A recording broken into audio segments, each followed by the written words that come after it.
VHS Files contains spoilers, adult content, and harsh language. Listener discretion is advised. It's showtime. Welcome to the VHS Files Podcast with Jenny Lou, So what do you want to do tonight? Jason, What about pizza and movie night? Eric, I want to rent a movie. and Josh. I want to go to a good video store so I can get a good movie. And this is the movie of the week. Let's get this pizza movie night started. Hey everyone, welcome to the VHS Files. How's everybody doing tonight? Great. Doing great, Jenny! Woo! Go, Jenny, go! Lead the way! Tonight we are talking the angsty teenage classic Heathers. Yes. Oh, I thought it was The Breakfast Club. I watched the wrong movie, guys. Yeah, the wrong teenage angst movie. Totally messed it up for the week. That's right. Tonight we're going back in time to 1989 we watched Heathers, starring Winona Ryder, Christian Slater. This was released on March 31st, 1989, directed by Michael Lehman, and he would go on to direct movies like Hudson Hawk, Airheads, The Truth About Cats and Dogs, and 40 Days and 40 Nights. Heathers had a budget of $3 million, box office of $1.1 million. Heathers was a bomb. Oh, is that our second bomb, Josh? That is the second bomb we've had on VHS Files. Monster Squad in this one, yep. And was released amongst the likes of Born on the 4th of July, Tom Cruise classic, Lean on Me, Morgan Freeman classic, Good. Police Academy 6, not a classic, Only to some. and another one of Jenny's favorites, Troop Beverly Hills. See, there's some stiff competition there. Yeah, Dude, yeah. this one definitely could have got lost in the shuffle. So, Eric, take us back to 1989 and tell us what was very. We're sending you back. Whoa, this is heavy. Well, Jenny, 1989 gave us hypertext markup language, or HTML, and uniform resource locator, or URL. These are the basis of what has come to be known as the interwebs. It was a big year for TV, as we had the debut of Quantum Leap, American Gladiators, Saved by the Bell, Baywatch, America's Funniest Home Videos, Tales from the Crypt, Seinfeld, The Simpsons, and Jenny's favorite, Dragon Ball Z. Definitely a Goku fan all day. Such a nut. McDonald's introduced pizza to its menu for some reason.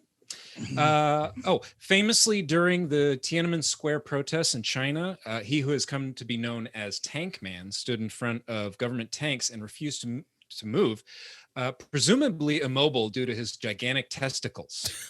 Yes. And finally, burly dudes like us, boys, we finally got our alpha male anthem with the New Kids on the Block hit Hangin' Tough. Oh my God. Oh, I was about to get us a copyright and start singing. I'm not going to do it. Oh, man.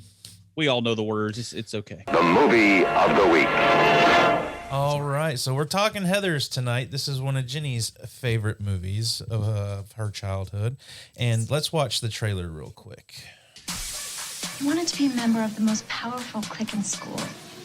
Dear Diary, Croquet. Heather said she teaches people real life. You were nothing before you met me. You were a Girl Scout cookie. Does it not bother you that everybody in this school thinks that you're a piranha? Like I give a shit. Heather number one just looked right at me. You a Heather?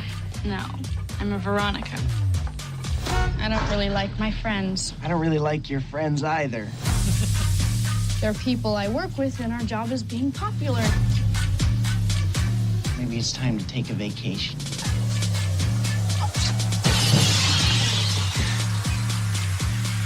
I just killed my best friend. And your worst enemy. Same difference. My teen angst has a body count. This is a tragic thing. Hallelujah. So, Jenny Lou, Yes. this was your pick of the week, of the month at this point.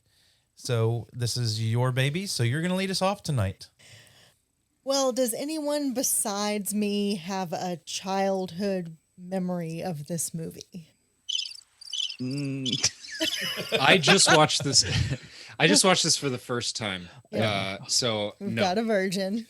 Yeah. This is my first full sit down and watch it, but I remember seeing it when I was a kid, but I don't remember it. So I would have to say this is my first full time period. Just a couple of virgins. Couple of versions. I have seen it, but it was you who introduced it to me, and I've only got the memories of watching it with you. So this is not one that I saw as a youngster. Okay, well, for me, the first time I saw Heathers was on TBS on the Dinner and a Movie show. Does anybody remember that? Yeah. Yeah. Yep. So It must have been heavily edited. I was about to say. it was. Oh, It was yeah. heavily edited. So I was probably in middle school by the time I saw this, and that was when that show was popular. They would watch like sort of a cult classic movie and make a dish that kind of had a name or something to do with the movie. What was the dish, Jenny? Oh God, don't ask me that. Was it like stovetop I think stuffing? it was and, spaghetti. Oh, about to spaghetti say, with yeah, extra remember? oregano With this or one. whatever. Yeah, Yeah, with actually, all I the think oregano. That's what it was. Yep. So this was the first dark comedy I ever remember seeing. And it was edited, but in my very sheltered life as a child, it was still way more than like anything I had ever seen before. So how old do you think you were when you saw it? 12? Okay. Just a couple years after it came out then. Yeah, so I would have been 12 in 93, Yeah. maybe. Yeah. And so just on TV edited, but you got a lot out of it. Yeah. I think the most of what I got out of it was Christian Slater. And that All the girls got that out of it. that's why I stopped to watch this movie on TV. Was I fell in love with Christian Slater when we saw Robin Hood, Prince of Thieves. And he was my first like older boy crush. He was your Jamie Gertz. Yeah, it wasn't like Eddie Furlong or Jonathan Brandis or one of the new kids on the block. It was like, this was a dude, and I shouldn't be thinking about him that way because he is way older than me. So that's why I watched this movie. Well, what's funny is watching it now is like, this is little baby. He Christian is a baby. Slater. Yep. Yeah, I mean, it makes sense that this movie would kind of capture your attention at the age of like 13 or something, you know, just this sort of, you know, near teenager, just barely a teenager, near high school. That seems to be the perfect timing. Yep. Plus with the whole Slater, Christian Slater, not AC Slater. Both hot though. She loved AC too, man. I was a Zach girl. I was about to say. Oh snap! Sorry. Well, let's not even get started on the reunion that's happening. Oh God. The Fresh Prince coming back too. The trailer popped today. Really? Yep. Yeah. We don't need to get into that. Yeah, we're not going to get into that. So, one thing I found interesting going into this before we really dig into the movie is the writer of this, Daniel Waters, wanted Stanley Kubrick to direct it. Oh my God. He was so enamored with Dr. Strangelove and the cynicism in that he wanted to bring like a cynical high school movie to life because he was like tired of all the John Hughes. This is definitely anti-John Hughes. Yeah. Yeah, I feel like the tone of this movie is maybe it wavers throughout a little bit. And that's interesting, thinking that he wanted Kubrick, because obviously that would be a very different movie. And totally. And you can see where that could have gone. A little with him bit, yeah. at the helm. You know what I mean? It kind of walks this line, and it kind of goes over into some seriousness and some goofiness. And I think he would have been a little more focused maybe than what we ended up with. Well, the thing I got to ask Jenny, I know she says she's into this because of Christian Slater, but how would you have felt that your man Brad Pitt had also auditioned for the part of Jason/JD? How would you have felt if it would have been Mr. Pitt? I don't think I knew who Brad Pitt was at this time in my life. So this would have been an introduction to Brad Pitt. Yeah. Yeah, because he was still not really doing anything. Because if you notice, a lot of the movies we've been doing lately, these male parts, I keep coming across a lot of Brad Pitt auditioned for that part. Yeah, here lately. Seems like he had some trouble breaking through in the beginning, which is crazy because he's become such a superstar, and it was like so many people passed on him for things. That's kind of strange. Well, what it was is Cool World cemented him into the acting world. Yeah, it was Thelma and Louise had nothing to do with it. Yeah, no, it's Cool World, man. So Heather's is centered on this clique of girls in high school, and 3 of them are named Heather, and one of them's a Veronica, played by Winona Ryder. Yeah, and she's kind of the dark horse of the group. You know, I would love to see actually a prequel about how Veronica became a Heather. Because I mean, she's the latest addition to their clique. Yeah. Right. Like she's the new person that is at the bottom of their clique. She's Lindsay Lohan. But you know, she like they're juniors. I mean, she, you know, prior to maybe a year before this was just a nobody who played with dolls, as they tease her about. She was a brownie. Yeah, a Girl Scout cookie. Was anybody really into croquet when they were a kid? We used to play croquet all the time when I was little. I never, ever played croquet. I could not even tell you how to play croquet. Dude, I love playing croquet. Like usually during the summer when we were out for school, because, you know, they're just the wickets and stuff are made out of wire. You know, they would break. So every summer, it seemed like my mom and stepdad would buy us a new set and we would play outside. Because, you know, back then when we were kids, you were always outside. They needed to find something for you to do. Yeah. And croquet takes a little bit to play. And it was a good game for that. And you weren't at the risk of breaking an arm while you were doing it. So it was fun. I still love to play croquet, not from the standpoint because it's a social thing, you know, certain people on the social ladder only play croquet. It is worth pointing out that all the main characters in this movie are rich kids. Yeah. Oh yeah. Oh yeah. Like, you know, getting kind of Clueless vibes as well as Mean Girls. Girls. Oh yeah. Yeah. It's hard to deny the inspiration that this had on Mean Girls. I mean, for sure. Yeah. Yeah. Heather Chandler is the original Mean Girl. Yeah. Like she is. And she is mean. Way worse than Regina George. Oh yeah. It's another level. Now the thing going into this movie, and it's kind of odd that we're introduced to Winona Ryder and she's below ground with her head sticking up. Mm-hmm. It's kind of, but it sets a tone for just kind of the movie you're getting into. But I found the wardrobe for these girls so tacky.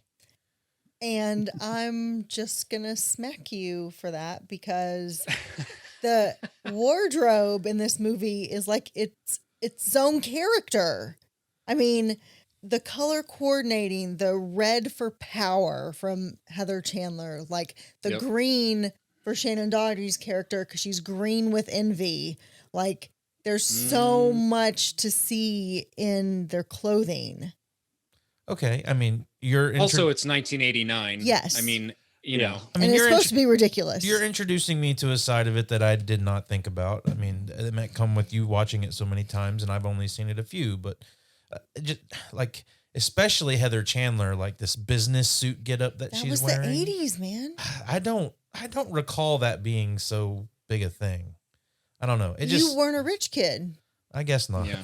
Yeah, that's what I'm saying. But you think back, you kind of do. You kind of go back and look at like Saved by the Bell, like Zach and all of them. They dressed like some of them had They the had little jackets. Yeah, they had the pads, business jackets with shoulder pads. So it was that time and the of the hammer pants movies. all together. Yeah, so I could kind of came out the same year. Hammer time.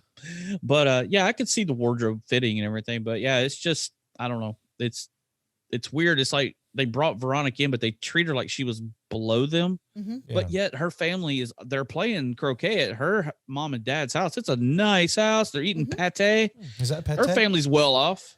Yep. I'm like, yeah. I mean, her interactions with her parents are funny as well because they're sort of. This movie kind of exists in a non-reality. Yeah.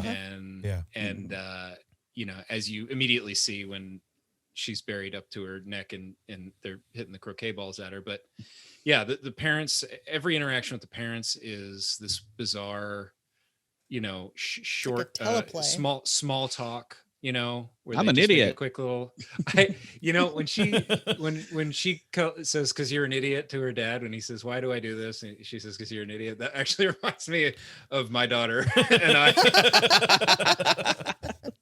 Yeah, we have similar conversations like that, but yeah, they're not really involved, which is the case in a lot of these movies, I guess. But the parents are sort of separate. You have this entire, you know, world that really just the kids are the part of. And they're like running the show, and they're just kind of in the same orbit as their parents, but they like rarely like come across each occasionally, other. Yeah, exactly. Yeah. So it's a very like adult adolescence because they are their own like social circle. This movie really kind of made me think about just how important the lunchroom scenes are. Yes. In any high school movie, because I have that in my notes. Yeah, I mean, it's the most common place out of school, other than like, you know, a courtyard or whatnot. But that's between classes and whatnot. So all your social groups are there. I mean, it's the perfect place to introduce you to a lot of characters and kind of show you around to the who's who of the school and whatnot. And you get some characters here.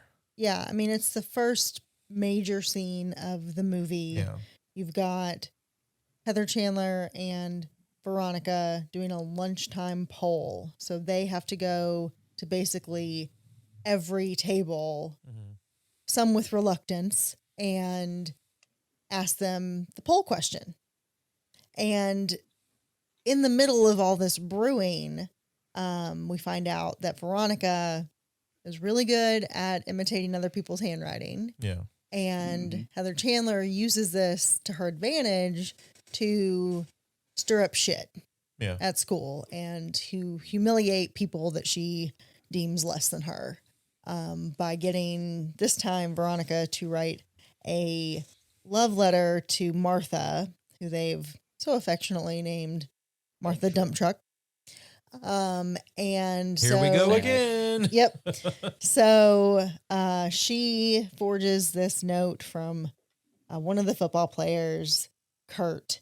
And what happens is Martha goes to ask him about it and, you know, is humiliated and everybody laughs. And this is kind of when we see JD looking over at Veronica like, you don't want to really be here, do you? Like, he sees something in her that's in him. Well, this is also like the way this whole scene plays out is very interesting to me because it really sets you up for your characters well, and you instantly get this feeling that Veronica wants to be part of the popular clique, but she doesn't agree with them. She doesn't want to be a Heather. Yeah. So what makes me kind of think about this is, what exactly is it that got her there in the first place? Why is she still there? I mean, she sees the root, the badness that's there, but she continues to hang around. You know, I'm sure we probably all kind of had a moment like that in high school, but that's just kind of what I was thinking about it as watching this. Yeah, her motivations aren't entirely clear there. I mean, obviously everyone wants to be popular just, every kid, maybe not everyone, but you want to be liked. You don't obviously want to be the person everyone makes fun of, right? You want to be somewhere in there. Right. But the Heathers are so actively mean. It's like they're still the top of the heap. They don't have to be doing all this stuff. They could just bop around and enjoy themselves being the most popular girls in school. But Top Heather is just cruel and unusual. And she solidifies her cruelness with one of the best lines in this movie. Fuck me gently with the chainsaw. Do I look like Mother Teresa? Yeah. It's like, holy shit. Yep. Well, she and the other Heathers use people for their entertainment. Yeah. Like that's the only reason that other people have value to them. Well, it almost seems like she wants to punish people for not being as good as her. Yeah. As well. I feel like she like hates them. Not just it's fun to poke fun at them, but also like that's what they deserve. Like, that kind of stuff, which she's basically just evil incarnate. I got something to say about that a little later on. But so JD's the new kid in school, and him and Veronica meet doing this lunch temple, and she is a smitten kitten from the greetings and salutations that he gives her. And I mean, fuck, how cool is Christian Slater in this movie? Yeah. I mean, he's not like the other boys. No, he's not. That's real when you cool fell and- in love with trench coats. He's got a trench coat. He's got a motorcycle. But not only that, it's Christian Slater doing his best Jack Nicholson impression absolutely. through the whole movie. He even says that he did that through the whole movie, and it is. You could when I read that in my notes, and then I was watching the movie, I was like, "Oh my god, he actually does a pretty good Jack Nicholson." I saw that too, Jason, and I think maybe Christian Slater kept doing that Jack Nicholson For impression his, the rest of his career. like the beginning of his career, he certainly did. Yeah, Young Guns too. I think he kind of does a little bit Mr. Robot a little bit when he talks. God, good thing we're not talking TV shows, because I could talk for a long time about Mr. Robot. He's great in that. That's a great show. Yes. I found another thing where someone's love for Stanley Kubrick popped back up is they wanted the lunchroom scene to feel like the barracks scene in Full Metal Jacket, with Arlie Ermy going around and like doing his thing. It's interesting. And after I didn't hearing totally that, I get was like, that, but- that makes sense. That I think they did a pretty good job with that, and the best sense that they could. That's where something like, I think Kubrick would have dialed that up a little bit, and this still feels fun. I don't know that. Yeah. One thing that kind of was confusing me throughout this watch was the tone. I feel like it goes kind of, it almost feels like it doesn't quite commit to one thing, and it gets a little murky sometimes. It does go up and down, I have to say. Yeah, you try to go to the dark side and then the comedy side, and then over to here, and I'm like, what emotion am I supposed to be feeling at this point? I mean, it's a dark comedy, so like you understand there's going to be dark elements along with the humor, but just the tone feels a little off sometimes. It's one of these that's, we've talked a lot about the things that don't hold up well from these older movies, and this one, for a movie that is really centered around females, young females, this one's almost one of the worst offenders of anything we've done so far when it comes to this PC. This hits every PC nerve you can think of. Absolutely. Including school shootings, right? Including, bombings, homophobia, fat shaming, bulimia, teen suicide, everything you can possibly think of. It puts it all on display. Yeah. Yeah. And in some cases it deals with it with, I don't want to say properly, but like we always talk about who's making these, who's doing these things, right? Who's homophobic? The crappy football player guys, are they're assholes. So, what's the movie saying? The movie's saying assholes are homophobic, right? So that's okay in a sense, right? But other things, it doesn't do that quite so well.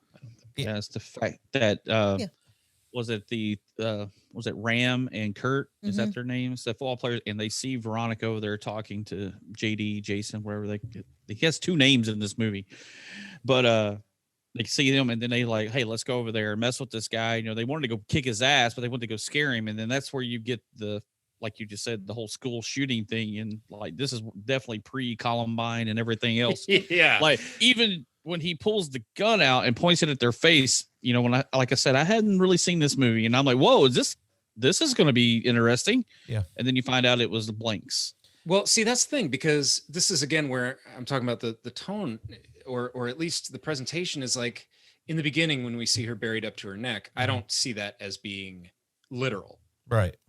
She wasn't actually buried up to her because that neck, was her right? dream. Yeah. So when he pulls the gun and sticks it in their face, I thought the same thing. This isn't literal because it's as over the top as burying someone up to the neck and playing croquet, but it was literal. He really shot blanks in dudes' faces in the lunchroom and was not expelled immediately. Right. That's or arrested. Yeah. That's the thing that I had was like, you know, they say he got detention or something, like it was just some minor punishment for it. And I was like, you would be expelled. You'd be in jail. Yeah. I mean, which, you know, of course, another reminder that we're not in reality here. Yeah. You know, this movie is not reality. Don't try to make it reality, but it's weird when you have something that is like metaphorical, like that beginning croquet thing, and then you have something else crazy, but that's not metaphorical. And then you start questioning things that happen throughout the film. Did this really happen? That really happened? And I think for the most part, everything happens except for the croquet thing. Yep. But yeah, it was just a little unusual. Well, and the crazy funeral dream later, which we'll right. Yeah. Well, I mean, one more comment on that is I like the transition they do there where he pulls the gun and it just cuts to black. So you're left with that moment of, holy, wait, did he shoot these guys? And it strings you along for a minute. And I thought that was a smart way to go out of that. So this is, you know, after the lunchroom scene, we get the girls playing croquet again, and Heather and Veronica are going to go to a Remington party, which is the local college. Yeah. And Heather's kind of holding it over Veronica's head like she's doing her this huge favor. This is her one chance to be cool and kind of cement herself as part of their group, because cool girls go to college parties. Yeah. And on the way, they stop off for some snacks. Some corn nuts. Corn nuts. BQ. Yes. BQ, baby. I love BQ corn nuts. Delicious. A tasty treat. No way these girls are eating this and drinking this. It's true. Which they do touch on with Shannon Doherty's character. Here's where I don't mind the wardrobe so much. I think this is one of the only times Winona Ryder wears something that actually doesn't look weird. She looks great. Yeah. She looks great in everything.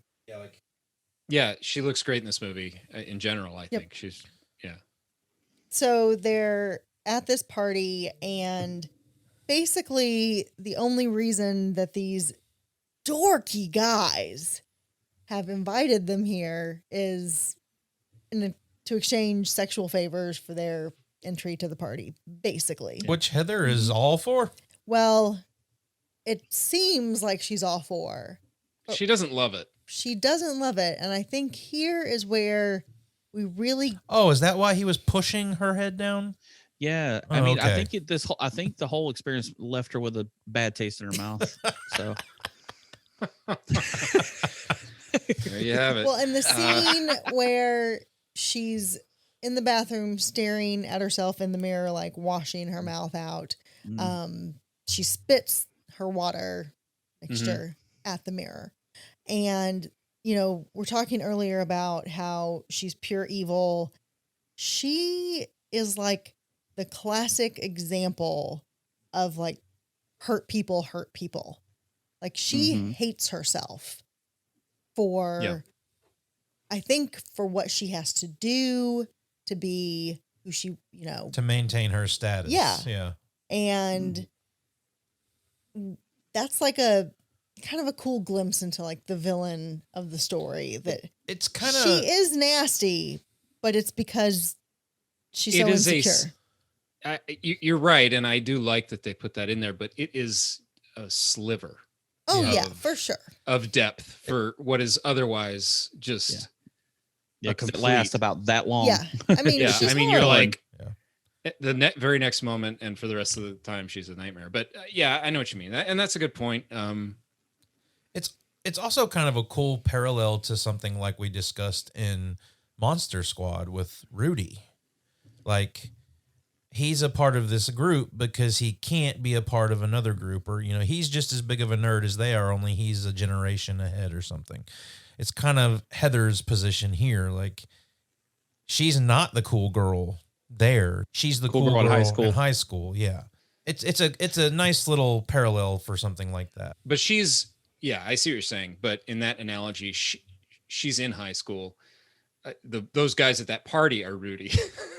Yeah, because they're not cool enough to get college girls. Right. They're very much dorks. Yeah. Hello, ladies. Throw your coats on the floor. Yes. Yeah. Charming. And this is what I got out of the scene, because you have them there at the college, and then it does the quick cutaway to Veronica with her monocle writing in her book saying, "I hate her monocle is dope." Girl uses a monocle. Yeah, she got a monocle. Do not pass go. Do not collect $200. So awesome. This is Rich people use monocles, as far as I understand. This is the one and only time, other than to be comedic, which I guess this would be trying to do as well. But yeah, like, other than seeing like a professor or some shit, like someone wearing a monocle in a movie. Like, I even asked Jenny while we were watching, I was like, is she wearing a monocle? Like, I did not remember that. Also, she's wearing a monocle to write in her notebook, but she writes at like 72 point type size. I wrote this down it's too. It's like my size handwriting, though. Her handwriting is so big. Yeah. I mean, if I was doing that's so we can read it. Writing, it'd be about that big. Well, I guess when she's forging other people's handwriting all the time, she just has to go crazy on her own. Yeah. I like after the party, the scene where they're arguing outside, and I love the red and blue lights. Yeah, you got the red light from the party, and then like the blue street light or whatever that is, and that's a nice little image there. I like that shot. Yep. Yeah, this movie is like a time capsule. Yeah. Like it encompasses the time that it was like, and I could see new people trying to jump into a movie like this now having a hard time because it is such a time capsule sort of movie. Yeah. And back to the diary, I think one thing that she writes in there is Diet Coke heads, which is fantastic. That's a good line. Yeah. There are a lot of good lines in this movie. Oh, yes. And then, she's home from the party, and we proceed to get the sexiest game of croquet ever between her and JD. Is it not concerning that he knows where she lives? Yeah, he comes flying through her window out of like unannounced, like boom, I'm in your window. I mean, I guess if she was, I think she likes it at this point. Yeah. She obviously likes it. Well, the guy is. I mean, if that's a bad sign, he's a bad guy. Yeah. So it plays right. It at the seems end. He's a creeper. He goes wherever he wants, does whatever he wants. Yeah. It seems kind of like romantic and impulsive to her at first, when really it's just a huge red flag for the bad boy. Yeah. Oh yeah. Girls love the bad boy, right? Yep. Jenny. Yeah, Jenny. But the thing is, I've never thought of that. Everybody plays strip poker and stuff like that, but strip croquet, that's a whole new thing, dude. Yeah. And I know that, but I thought Veronica was kind of, I got the idea she was kind of the good girl, but trying to be the bad girl. But guy sneaks in her window. She's out. They're out getting laid in the backyard. 5 minutes later.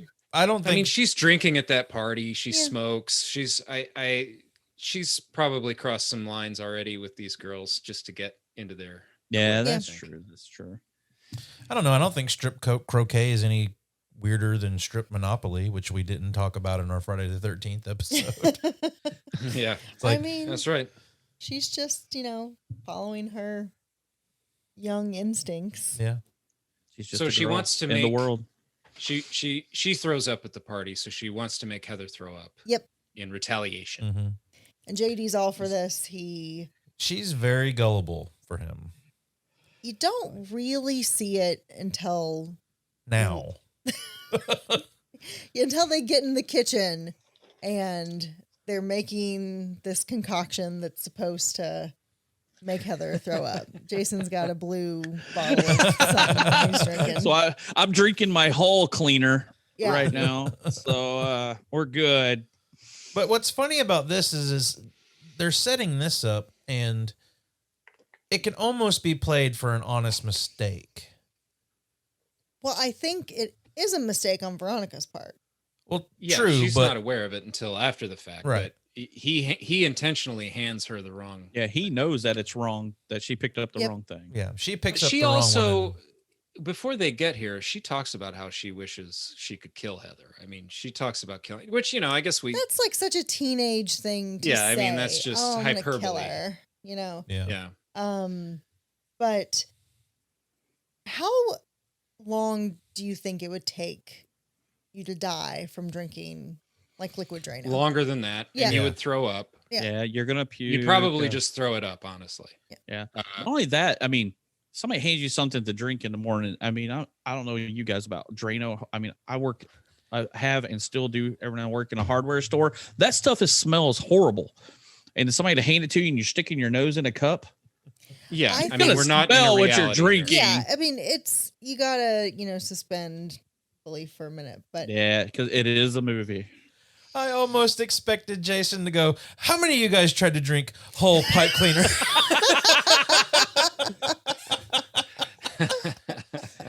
That's the Jason segment of this movie.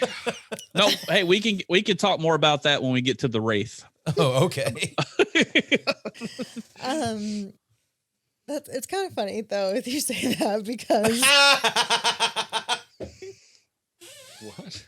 when I was little, like littler than this movie, this kind of is in the same vein, but I was at my aunt's house and she had this basket in her bathroom Mhm. and it had these clear round balls Oh, I know those no. things. that looked like, Oh, gumballs or like some Mhm. kind of like hard candy. And I was there and I just took one and bit it and it was soap. And I was like,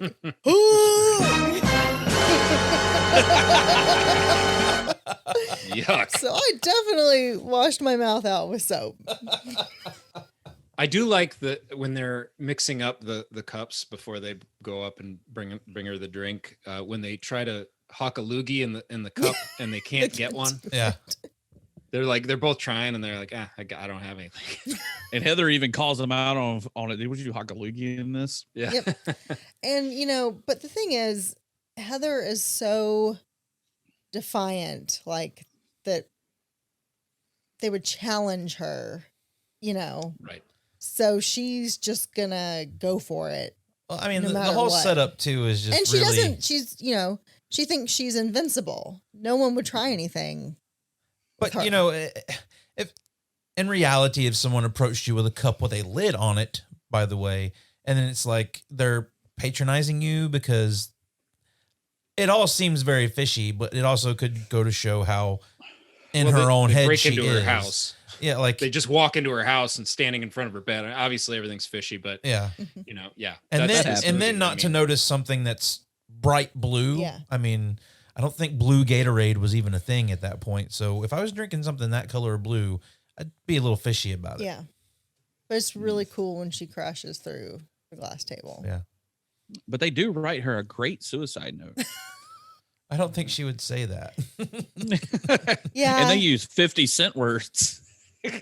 And so there's a part, and I think it's while they're writing the note, where Veronica asks JD, like, you done this before or something? And he gives this little look at the camera. Oh, It's yeah. a second. Oh, I didn't know this. Yeah. I have it in my notes too. I was like, had he done it before? Well, he's way too comfortable killing people. Well, no, it was 7 cities in 7 years or something. Yeah. He moves a lot. And you're kind of wondering why they keep moving. I know his dad's in construction, but maybe the dad has to keep moving him around too. The His dad's a relationship, psycho too. the relationship and dialogue between he and the dad is ridiculous. Yeah, they I do the love reverse that role. role reversal thing is so weird and funny. You Yeah. know, hey champ, you know. Yeah. Everyone gets to school and immediately the word is out that Heather's dead. And there's concern from this hippie teacher about how everybody's going to get in touch with their emotions and deal with this. I think that meeting of the staff meeting or whatever is interesting because They're all smoking. well, yeah, in yeah, a but school. there's no real, none of them really care. Yeah, they're arguing about how long to close the school. Even the hippie girl is only interested in it in a way to get her, you know, to do her own thing. Yes. Yeah. And the camera work is kind of like weird here. There's like some really close-ups. Like they kind of like get in their face. It's like kind of just this kind of bizarre close-up. It's kind of wacky looking. Did anyone notice that? I think that scene's played for comedy, so that's probably part of what they were going for and the cynicism of it. Like I said, the main thing I remembered about it is just the fact that they're all arguing like, well, if she would have been the cheerleader Heather, he wouldn't mind shutting the school down an hour early, but because she's a regular Heather, you know, we're going to keep going for the rest of the day. Yeah, I mean, yeah, which is interesting because the cheerleader Heather was not was popular lower on the totem pole. Yeah, but if it was a cheerleader, we're going to shut it down. Yeah, I mean, it gives but I guess you the principal doesn't really know. It gives you a good insight into how much these kids do mean to this school. I mean, it's so much so that even the staff is talking about how popular someone is and are you know, basically contributors to, you know, they're feeding the fire behind these things. Yeah, and the hippie teacher, I don't know what her name is. She is so out of line. She passing the note? Yeah. Has Oh yeah. There is copy no of the note. There is no way they would have a copy of a suicide They note. wouldn't. But she is using it to her advantage to get what she wants. And the thing about the way that they've written Heather's goodbye is that they make her better in death than she was in life. Yeah. Which is the case often. Yeah. When people pass away, you know, you kind of gloss over the bad stuff a lot of the times. But yeah, this of course bothers Veronica because Veronica hates her, and now she's being sort of like a talked martyr. about, in a kind way. The teacher's not the only one. That kid in class says like, "Oh, I thought she didn't like me. She said I was boring, but it's really just because she's." Yep. Yeah. I forget what he says, but yeah, everyone's selfish in this movie. Mm-hmm. Even Veronica. I mean, everybody is selfish in this movie. I don't. Yeah, I mean, this movie doesn't paint a clear picture of who the protagonist is in this. I mean, well, I think the protagonist is clear, but the morality is murky. You know. Yeah, I mean, yeah, you said it better than I did. I mean, Veronica is obviously who our protagonist is, but I mean, she has just as much issues as these other people that they're involving themselves with. Yeah, I mean, she covered up a murder. Yeah, yeah, pretty much. It's funny at the funeral. It's when she's doing her little prayer over Heather, and she's like, "I did not kill Heather." Well, you know, I did like being able to hear everyone's prayers. Yes, there. I love it. I just like when we get to the funeral, we get to see Otho from Beetlejuice again. Yes. Yeah. Otho and what's the girl's name from Beetlejuice? God help me. Lydia, back together again. Thank you. That surprised me when we hit to that. It just like it pops up because he's right there. I was like, whoa, I did not know he was in this movie. That was good. Speaking of him, we must pray that the other teenagers of Sherwood, Ohio know the name of that righteous dude who can solve their problems. Righteous dude. It's Jesus Christ, and he's in the book. Yeah, because the problem with everything is MTV. MTV is the devil. Yep. And I love Heather kind of gloating over Heather's corpse. You Yeah. know, she's like, I prayed for the death of Heather Chandler many times. And this one is Shannon Doherty. That's Heather Yeah. Duke, right? Yes. I think her last name is okay. I'm trying to keep up with my Heathers here. Now we have a So dead many Heather. Heathers. And we get a shot of the other Heather. I can't remember her last name. The blonde one. I can't. The cheerleader. The Yeah. cheerleader. She is using the holy water baptismal font to touch up her hair. To touch up her. Yeah. And that's where we get her kind of guilting Veronica into going on a double date Yeah. with. Fun fact about the cheerleader Heather is that was originally supposed to be Heather Graham. Oh, I could have Yeah, seen but that. her parents didn't want her to do the movie, but yet later in life she becomes Roller Girl in the Yeah. Mhm. Well, I mean, another funny thing is Shannon Doherty. Apparently, the director has no qualms like saying that she was hell to work with on this movie. She didn't want to say bad words. She didn't want to say bad words. She came from a strict Christian upbringing, and they said she was quite difficult to work with.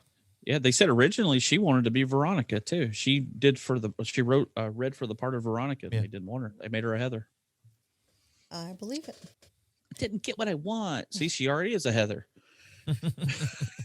And you know, I'm not saying that Kurt and Ram deserve to die, but they went cow tipping on their date. This is the cow tipping is your tipping point, huh?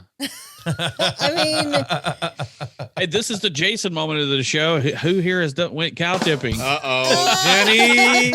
Jason, you're fired. Cut Jason's mic. Cut his mic. It's just the cow tipping part. That's all. but I didn't actually. I've had friends that went. I've never cow tipped. I'm not. I like animals, but I know I've had plenty of friends who've went to cow tip. Because I mean, I live in Texas. There's cows everywhere. All there is cows. You if you don't look where you're walking, you'll tip one over by accident. Exactly. I hope you gave him 20%. That's now, Josh, you're fired. Cut Josh's mic. Jenny. We're cleaning house. This show is over. Shut it down. this is my show now. See y'all later. It's VH Files presenting Jenny Lou. Get the fuck out, everybody else. But yet Heather still sleeps with Ram. Yeah. After the cow tipping. This was a romantic date. It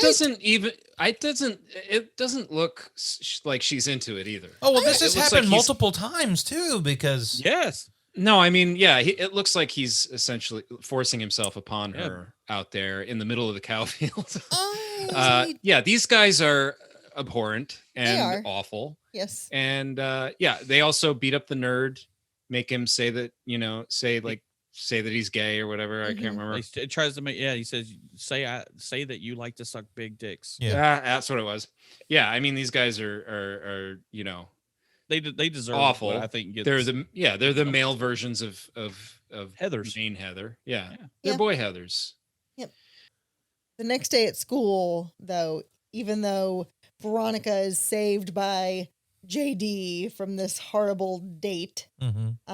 Which again is kind of weird that he's just following her around. Yeah. He's making sure she's safe because he knows what kind of guys those are. But who is she really safer with? I mean, neither. I know that, but the one guy only didn't rape her because he was too drunk to climb the fence. Yep. But had no problem telling people he did do something with her. Yep. And Now that Ram and Kurt both had that. Yep. Sword fought in her mouth, as I think it's the way they put it. Yep. So I'm glad I didn't watch this one with the kids. Yeah.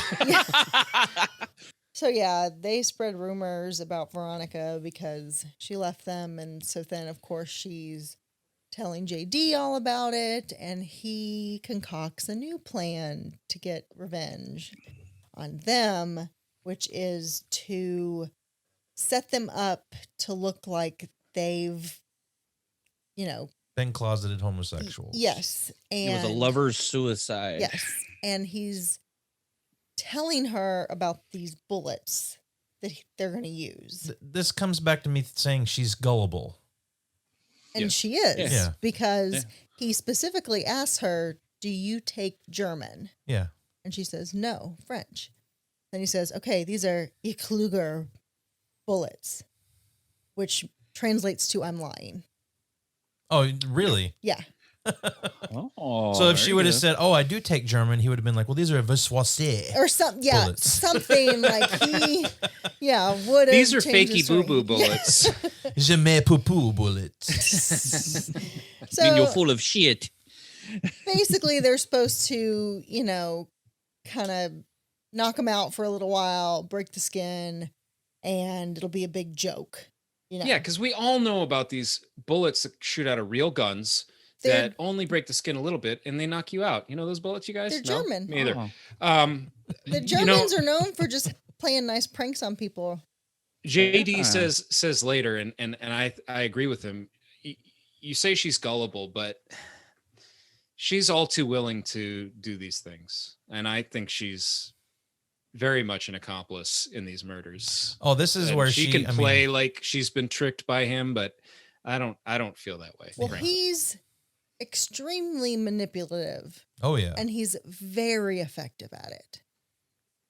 Well, maybe your vision is blurred a little bit because he's a cutie boy, and I'm thinking about because for me, I'm like, yes, he is manipulative, but like she's a very smart character. She's not. She You know what I is. mean? Like I don't know. But this is the one boy who's like understood. So she's blinded by the her- lust of this her kid. dark side, and understands her plight with this group that are supposed to be her friends. I just think that she falls so hard, so fast for him that she's, at least until this point that we're getting to in the woods, she's just blinded by him. Yeah, she's also all too happy with these people dying. She doesn't care. Yeah, and she's willing to play these pranks that she thinks they're doing on people because it'll be to her advantage. And I will say, when they're plotting this out in the woods, when I first saw this movie, I don't even think I knew what homosexuality was. And so I definitely didn't know what homophobia was. Right. And I very much did not understand what was going on. What was going on other than they were, getting revenge Mhm. on them. Right. Surface level. Yeah. Yeah, absolutely. You're a kid. Had no Yeah. idea. But she's luring them there under the pretense of doing all those things that they told everybody More else sword- they did. Yeah, more sword fighting. Yeah. Mm-hmm. And she wants them to strip and rip her clothes off. Now we can say and she's gullible, but these guys are pretty fucking gullible too. They are. They're very gullible. They're like, you stand there, you stand there. Yeah. Okay. total Everyone take your meatheads. places? I mean, Yeah. just. But one of them's kind of fast. Like all football players, they're total meathead idiot jerks. Yeah, Josh. Right, Josh? Yeah, that's what. These damn stereotypes, man. But they of course kill Ram and Kurt. These cops who are getting high in their car find them. They get away by making out half naked in their car, which the cops are keeping on. Didn't the cops see them running away? I don't know. No, he said he heard something. Okay. The distance of them cross, they're never on screen at the same time, but during the chase, they seem close enough to where he could clearly see them, but we don't actually see that. It's So a you have to movie, just remember? Yep. Go with it. But I had a point. Oh yeah, the one guy that ran away, and you were saying he's fast, and JD has to chase him. Mhm. You notice his knees wrapped? Yeah, I noticed that was, too. I was thinking, did they do that just because they wanted it to be believable that JD could catch the quarterback of the football team in the woods? Like he's nursing a bum knee, so that's the only way JD Maybe. could catch I him. found it kind of strange that it was there, but in reality, most likely it was probably something to do with the stunt double having to have it or some shit. That doesn't make sense to me. I think it's intentional. Plus the way it's wrapped, it's so huge. Like Yeah. you don't wrap a knee like that. It's over the top. Like it's wrapped. This whole goddamn leg is wrapped up. It's weird. But anyway, that's not important. Yep. But they, take a quick nap in the car before school, and Veronica, now realizes that they've killed them, and that she realized that was the design all the time. And she says, this is where JD really shows his hand. Yep. Yeah. She says, you knew what was going to happen. You knew, they were going to die. And he says, of course. Yeah. Well, the thing is, it almost like that part, I almost thought like when she pushes the lighter in and she's trying to, does she burn herself like she thinks she's in a dream world? This isn't real. And then the funny thing is that when she does that, JD reaches over the cigarette and lights his cigarette off the palm of her burning hand. Yeah. That's so real. So fucking cool. That's pretty metal. That's metal. It bothered me so bad. Let me light my cigarette from your burning flesh. Just love that part it happens again at the end. Yeah. Yeah. She brings it back returns around. the favor. Yeah. And then we get their double funeral. And the football players are wearing their helmets in their caskets. The face mask on football helmets are to keep the players from kissing each other. Wow. Josh, now we're realizing how problematic that clip is. Yeah. I just like it. I just love the part where was it Kirstead? I love my dead gay son. I love my dead gay son. And then JD says something along the lines of, let's hear him say that about his live son. Yeah, his live gay son. Live gay son, because he probably would not be saying that. But My again, son's a homosexual, and I love him. I love my dead gay son. Hell. Now see, I mean, that's some real. I like that, and that's the stuff in this movie that I do like. That's what I was about to get to. This is where they take those things and use them to a point to where it is comical and you can laugh at it. Mm-hmm. And it's making that's saying something. Yeah. There. Yeah. Yeah. I think that is one of the smartest moments in the movie is when they play that way. Yeah. And next we get, believe Veronica writing in her diary again. And Dear diary, my teen angst bullshit has a body count. Are we going to prom or to hell? Wow. It's great. But then she has the dream. Mm-hmm. This is, if I was going to have a funeral, I want this dream funeral. It's so cool. Everybody's got 3D glasses on. Like, just the aesthetic of Heather Duke in her flowery casket. Like, I don't know. This looks really cool to me. I love the design of this dream. Yeah. It's like that and a little bit of Willy Wonka design. Yeah, it's in there. amazing. It's weird. A little like 1984 like weirdness going on there. Yeah. I don't know at what point in the film this is from, but Veronica's friend Betty and Veronica. That was purposefully put there, by the way. It had to have been, of course. Yes. It was just a fun little note. Just one of my little notes, you guys. Yeah, she reaches back out. I'm pretty sure it's after this point. She realizes that JD is bad news. He gets a little upset and aggressive when she wants to leave him. Oh yeah, shoots his own stereo. What hey, was that thing is rad? What was up with this stereo wrapped in the a like chunk of concrete? Yeah. Well, you think his about dad his was dad a developer, right? Like, his dad was a builder, so I guess he had a concrete themed stereo. But we also find out, like in this area of the movie, that how his mom died. Yep. Right. We find out, like, and then you kind of wonder, like, the whole thing's happened before. Did JD have a hand in maybe his mom committing suicide? Or did that make him snap? Or did his dad have a part in it? Or, his mom might have just wanted out of that crazy psycho that's house. what they're saying, that he just went into the building that she knew her husband was about to detonate and was waving at them from the window. Yeah, I kind of feel like that is the catalyst for JD's mental illness. Yeah. Then we get to the part where suicide has become the popular thing to do. Teenage suicide. Don't do it. Yes. Okay, let's get poor Martha now.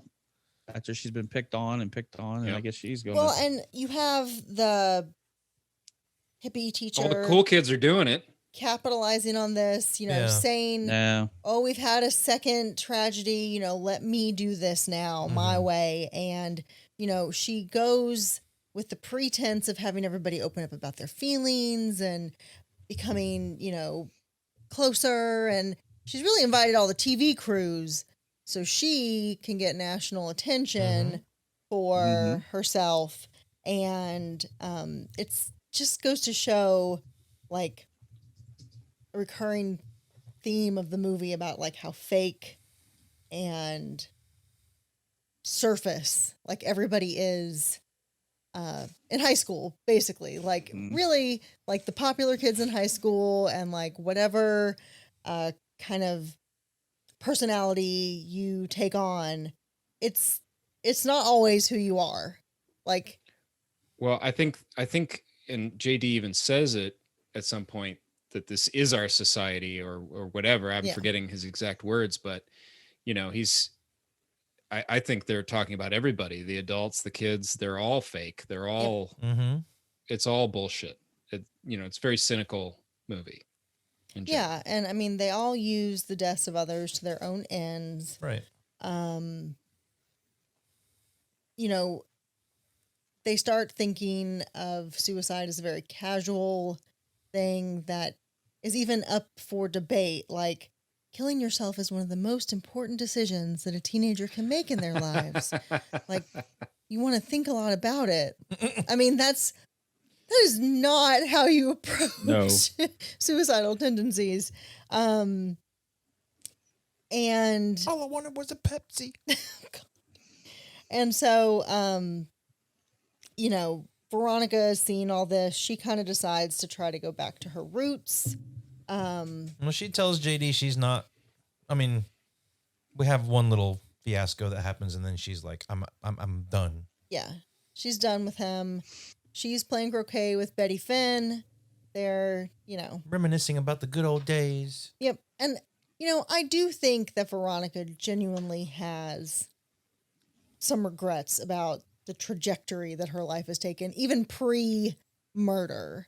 Like, she is very disillusioned with the Heathers and being popular.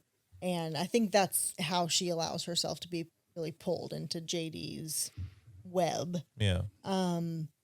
But you get poor Martha who, decides she's going to be the next teenage suicide. And it's just laughed at. It is. Yeah. It's, Heather Duke comes in and says she tried to kill herself. She's alive. She's fine. Yeah.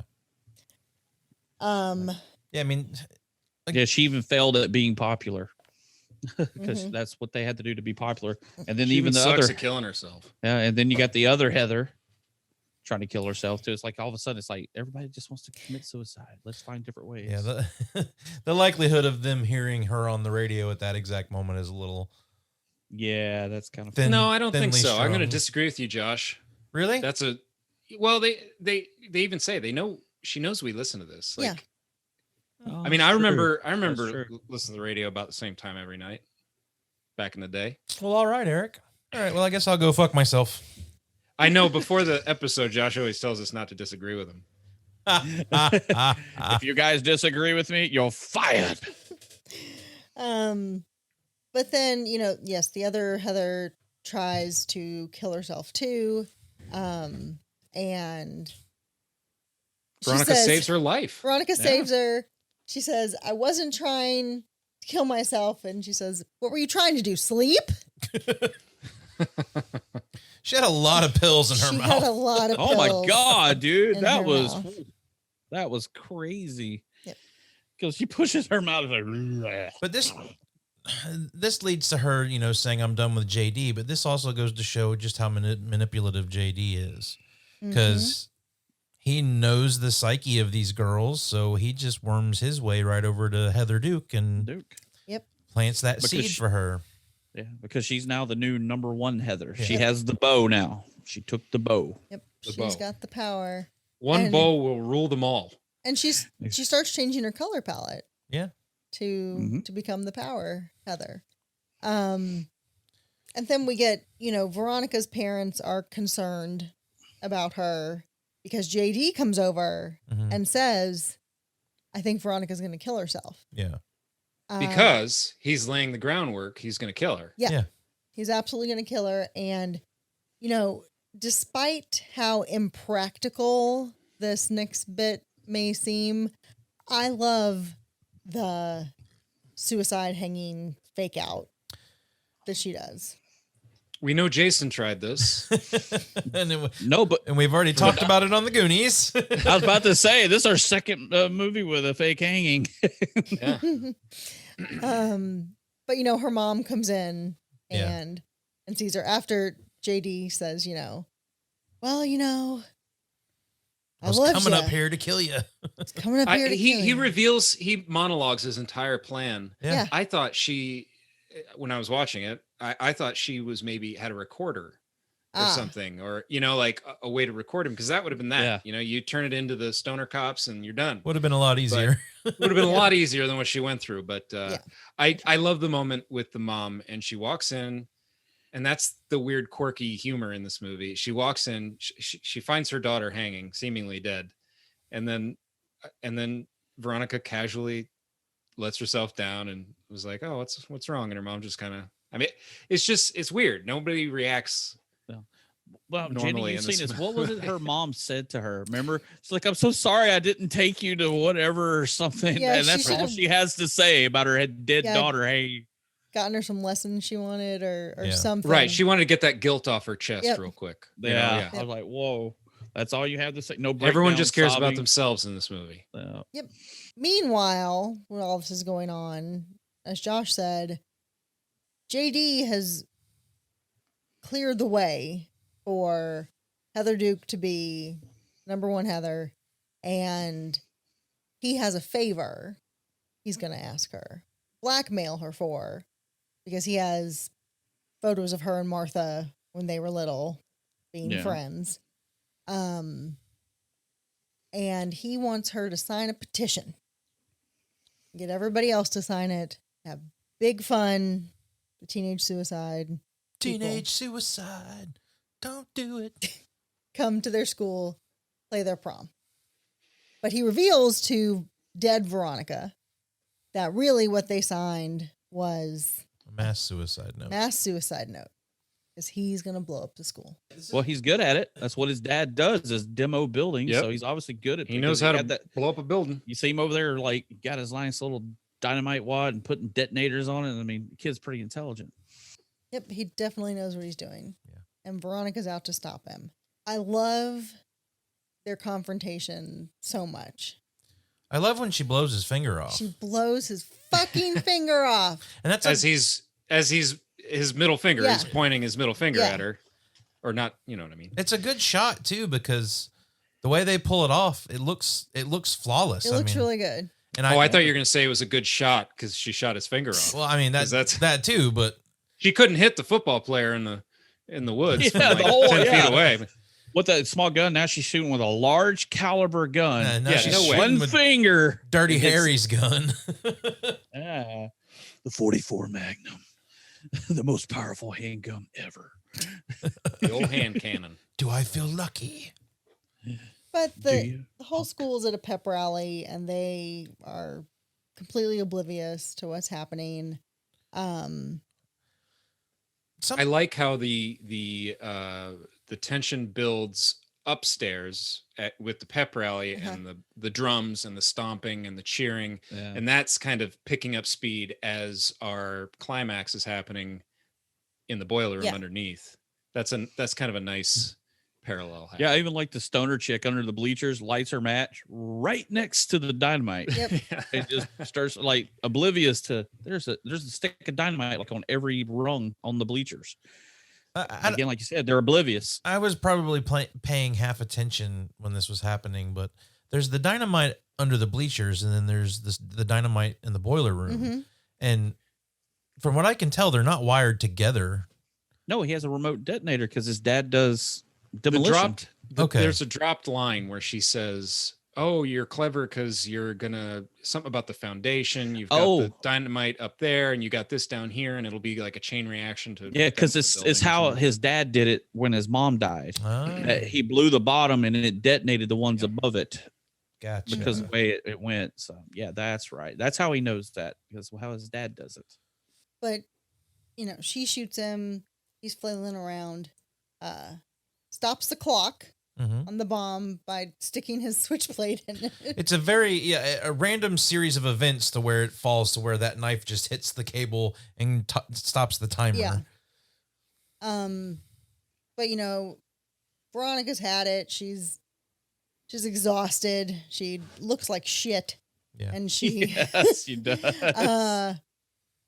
Works her way upstairs and outside. Only to have JD really sprint after her. Yeah. He gets up there pretty quick. With the dynamite strapped to his chest.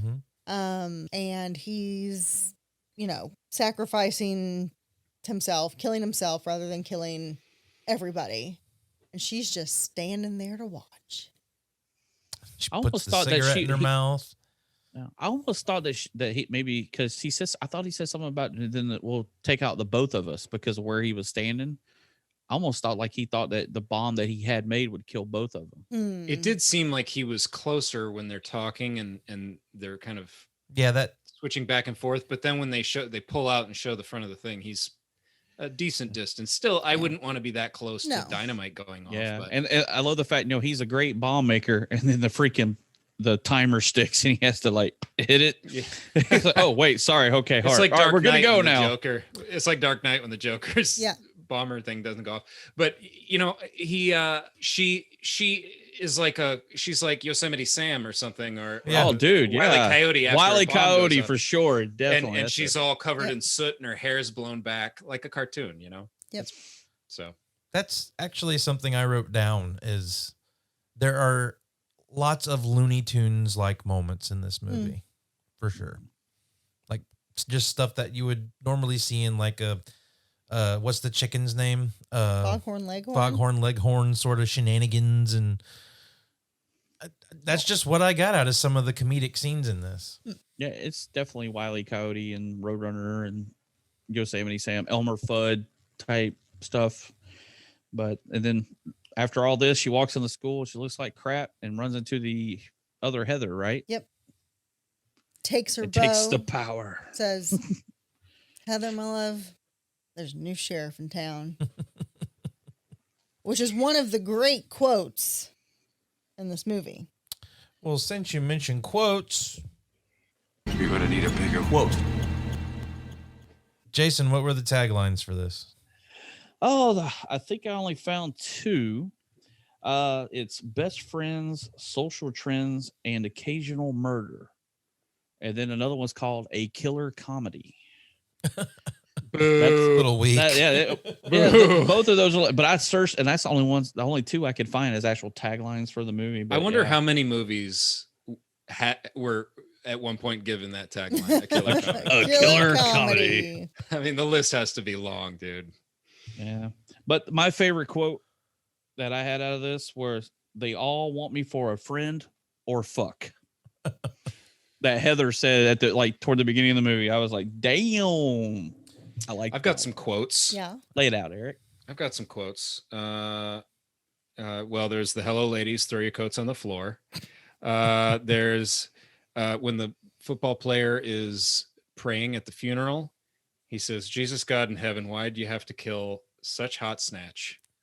I wrote that one down too. So eloquent. I had it too. So eloquent. What a guy. I love my dead gay son. That was one I had. Veronica, why are you pulling my dick? Oh, I had that one too. Veronica, why are you pulling my dick? There it is. And this is the last one I got. I knew that loose was too noose. That was what you really got? good. I Yeah. like that one. What you got, Josh? Okay. This is my favorite. Fuck me gently with the chainsaw. Do I look like Mother Teresa? I love it.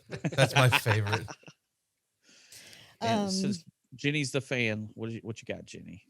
Well, there are so many good lines. I think this movie has more good lines than any movie we've covered so far. This honestly. one, I mean, it is peppered with these It's things. great. My favorite that I use on a weekly basis. What is your damage, Heather? There's another one that I really like, and I pulled a clip. All we want is to be treated like human beings, not to be experimented on like guinea pigs or patronized like bunny rabbits. I don't patronize bunny rabbits. There's another great line after that when the mom says, oftentimes when teenagers say they want to be treated like human beings, it's when you are treating them like a human being. Yeah, that's and I think good. that's actually a relatively smart line. Yep. Because I do feel that way. I have 2 teenagers. I can tell you right now. Another one that I really like. You're fucking psychotic. You say tomato, I say tomato. I also really love at the end of every conversation with her parents, she says, "Great pate, but I got a motor if I want to be ready for Blah. whatever." Yeah. I got a motor. Yep. I got a motor. So very. So very. But after this whole thing where Veronica takes power, I love that she walks up to Martha. Yep. That's cool. And she That's asked a Martha good way to end the needed movie. that. Yeah, Martha and Veronica are going to watch movies on prom night. Yep. And, it leaves you with a little hope that maybe something will be different, that this will be a wake-up call for everybody to look beyond social status, cliques, everything else. And Pizza movie night. That's pizza right. movie night, it cures everything. That's right. Again, though, I'm just going to say it. I feel like Veronica I don't feel like it's authentic. I feel like just like her mother wants to unload her guilt, I feel like Veronica's the same way here. I feel like every decision everyone makes in this movie is selfish, and she's maybe doing something kind for what's her name? Martha. But it's just hard for me to swallow that she's doing it. Yeah, I mean that's out of kindness and not to make herself feel good. I disagree. I have always felt that Veronica is very much out of place in her current role with the Heathers. And once she is freed of that, she has the ability to see friends that she hasn't seen in a while and to reach out to people who she wouldn't be able to before. That's just I can certainly I mean, see she that is as a murderer. We're not going to gloss over that fact. She did casually murder people throughout the film. Yeah, it's Okay. very bad. Here's my hot take. Hot take. Hot take? Hot take. Hot take. I don't think Winona Ryder's character, Veronica, did hardly anything to warrant that we're just supposed to let her off freely at the end of this movie. Oh, no. Like, No, she should go to jail. I mean, Straight to jail. like it or not, she did murder 2 people. Kill your best friend, straight to jail. Yeah. Killed football players, straight to jail. Yeah. So, I mean, even though I love Winona Ryder and I love her character in this, I don't think she's warranted a forgiveness at the end of this movie. No, I don't either. Well, that's kind of where I'm coming from is you sort of, it ends with her, extending an olive branch to someone who's been mistreated throughout the film. And,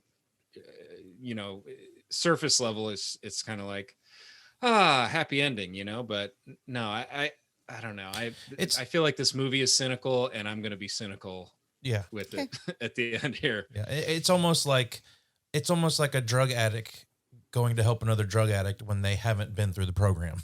You know what I mean? Like she's realized she has a problem and she's willing to deal with it, but she hasn't done that work. I mean, she's maybe she's just getting started. You know? I mean, maybe. So, but that's Heather's in a nutshell. That's Heather's. Heather's in a nutshell.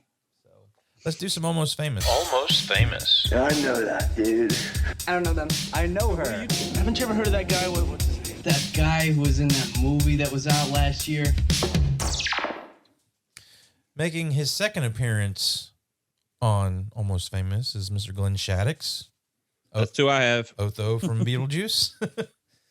I mean, there are handfuls of people who were probably almost famous at this point. Shannon Doherty, Winona Ryder. I'm sure there's others in the movie that I'm forgetting, but I think there's one oddball that I want to point out, and Jason may have noticed this, I don't know, but one of the guys at the college party is one of the males from one of the Friday the 13th movies. I did not catch that. He's one of the guys from Part 7. I didn't even write his name down or anything, but I recognized him, and I was like, "Hey, that guy's in Friday the 13th Part 7." But do your homework, Josh. But I would have to go Glenn Shaddix all the way on this one. I mean, everybody else that's in this is either famous now or really didn't go on to do much else. No. I've got a couple. One is John Engel, the principal.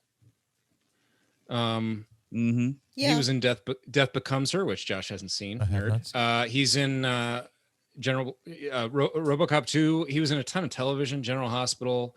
He was actually in Parks and Recreation. That's funny. I'm looking at his IMDb. Days of Our Lives, The Office. Tons of 80s television, everywhere. Doogie Howser. I'll spare you. A lot of television. Anyway, and then also Phil Lewis. He's the guy at the black kid at the yearbook kid. He he plays he was in Sweet Life with Zach and Cody, which I watched a ton of with my kids. He was Mr. Mosby, and he was like the guy that worked at the hotel and was always sort of keeping an eye on these kids who were rambunctious through the hotel. So yeah, I was like, oh my God, this. I showed Scarlett. I was like, that's Mr. Mosby. Oh my God.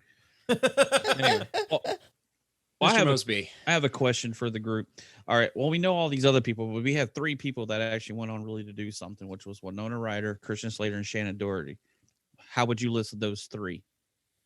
Like for who's the most biggest? famous to least Who's famous to the least? Because I mean, all the other people, like I said, did minor things, but those three did. But I would say, what would you think? We obviously know Winona Ryder's out there doing Ryder, Slater, Doherty. That's what I would go with. See, Doherty is definitely third. Yes, that's what I'm saying. Yeah, Doherty's third. I think Christian Slater's number one.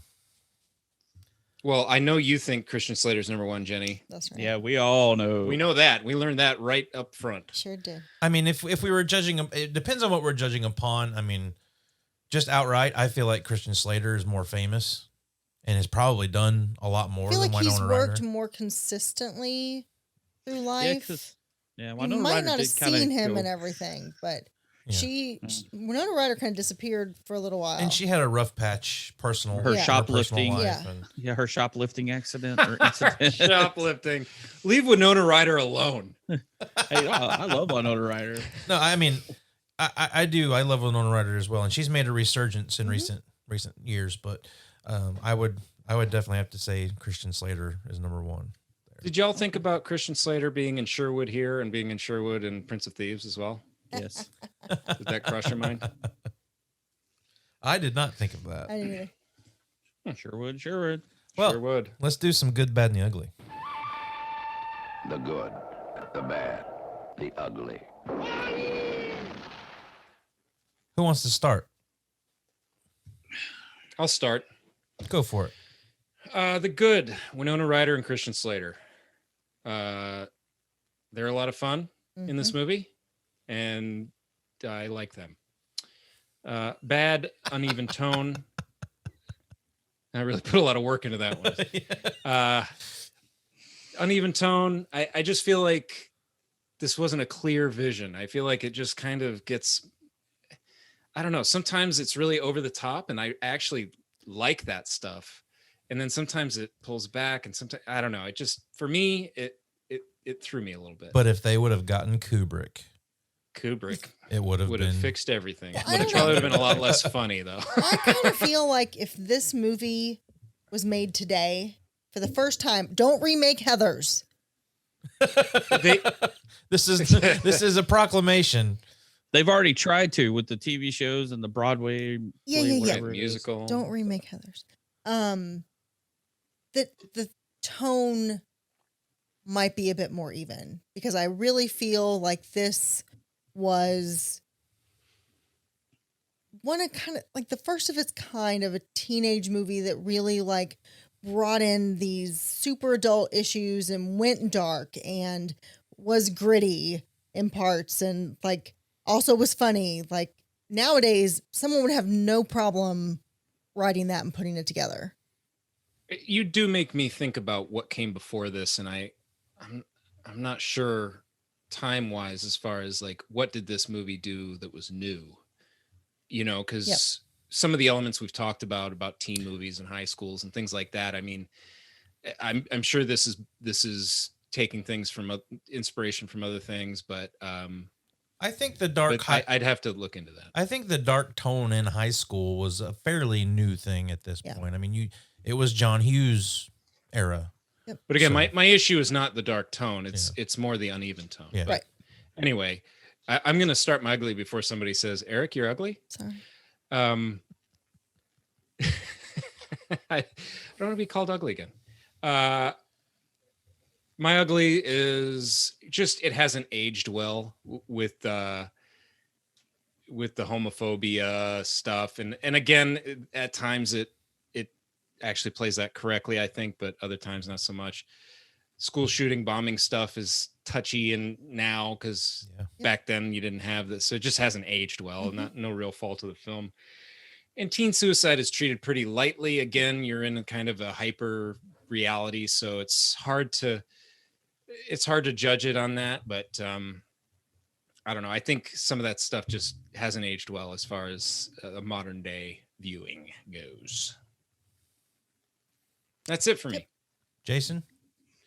Oh, this was a hard movie for me to pick apart. This is not a normal watch movie for Jason. So my good was, I think they did a really good job capturing, like we talked about earlier, the whole cafeteria setting, like in high school. Yeah. I mean, that felt like something right out of my high school that I went to. It was a smaller town, and everybody, you had those cliques, you know, you had the popular chicks, the jocks, and then the metalheads and the skaters and the nerds and everything. They did a really good job of doing that because, I mean, it felt realistic. I mean, sometimes overboard with the Heathers, but it still felt realistic. Bad, I would go with the, like Eric just touched on, the whole 80s, you know, the 80s gay bashing, the, you know, the whole social systems at school type thing, bringing guns to school and everything. That's kind of, like you said, doesn't hold up very well. My ugly is I can't stand any of the Heathers, and I don't like Veronica or Jason because they're all spoiled brats. A bunch of rich kids. They are all freaking high society brats complaining about how hard life is and blah blah blah, and they just don't even care about. They just make suicide out to be like it's just okay, it's so cool. But yeah, they're all like whiny bitches. All of them. They're like Junior, Eric, Ivanka, and Tiffany.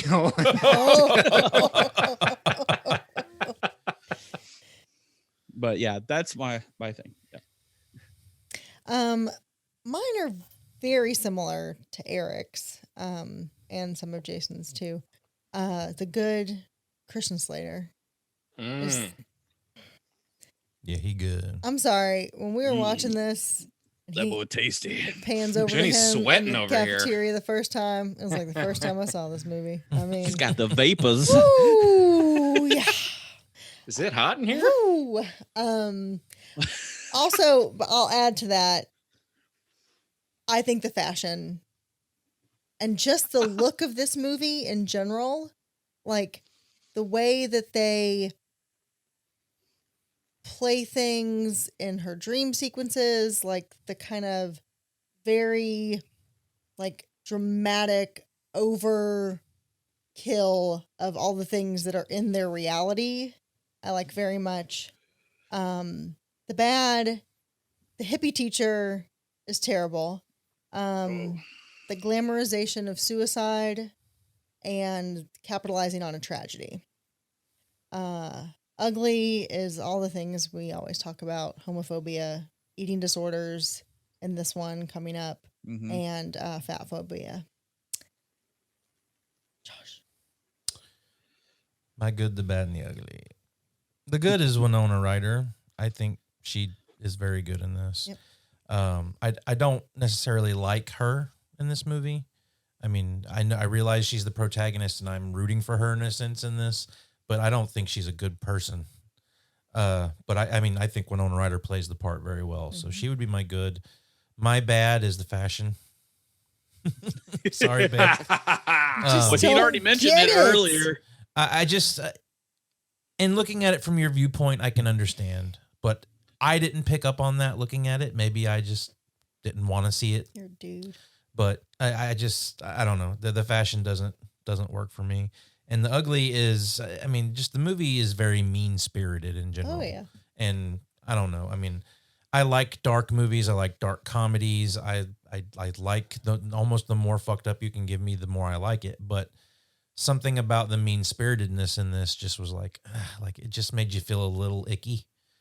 Well, that's what I was getting at with the tone, and I'm not very eloquent, I guess, but yeah, you're right. When stuff like this is happening, I think if the tone was handled better, you would understand when the movie is mocking homophobia better.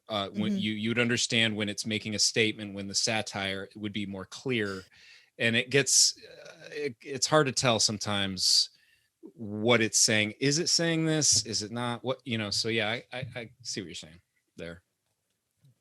Josh, you're ugly. There's no debate there. Oh, shut up. Boy. So that's going to be our conversation about Heathers, everyone. What's ugly? What's your ugly? I already said my that ugly. was his ugly, the last one. Oh, that was your ugly. Sorry, I'm stupid. Eric, you're stupid. Are you stupid or ugly? Indeed. You guys are mean-spirited. So we'd like the movie made us this way. Movies make us hate each other. So the question we always ask, is it worth a rental? I say, sure, why not? Hell yes. Eric, how about you? In a first for this podcast, I'm going to say no. I'm glad he did it before me. Wow. I'm going to say this real quick, Jason. I'm going to say that this movie, while it has things that I do like in it, has lots of great lines. It has some great stuff in it. But I think I'd like to compare this movie to something like 311 or Sublime. It was good in its time, but it has not aged well. And if you want to watch a good Christian Slater movie, watch True Romance. If you want to watch a movie about mean girls in high school, watch Mean Girls. But, sorry, Jenny. Don't hate me. Jason? That's the thing. I mean, Jenny's like a sister to me, and I did not want to be mean to her, so I'm glad Eric did it first. So I was just like, I would, it's a movie, I say, yeah, not a rental for me, but I would watch it on TV. I'd watch it on TBS, and even if it was edited. But yeah, just not in my ballpark, but and even Eric is kind of going the same way. There's, it didn't hold up well. There's other movies that do this just as good or better. What is your damage, Heather? Sorry, Jenny. I take back my Conan recommendation. Trying to play nice. I see how it's going to be now. It's too late, Jenny. Gloves you already are off. recommended it. Gloves are off. You can't take it.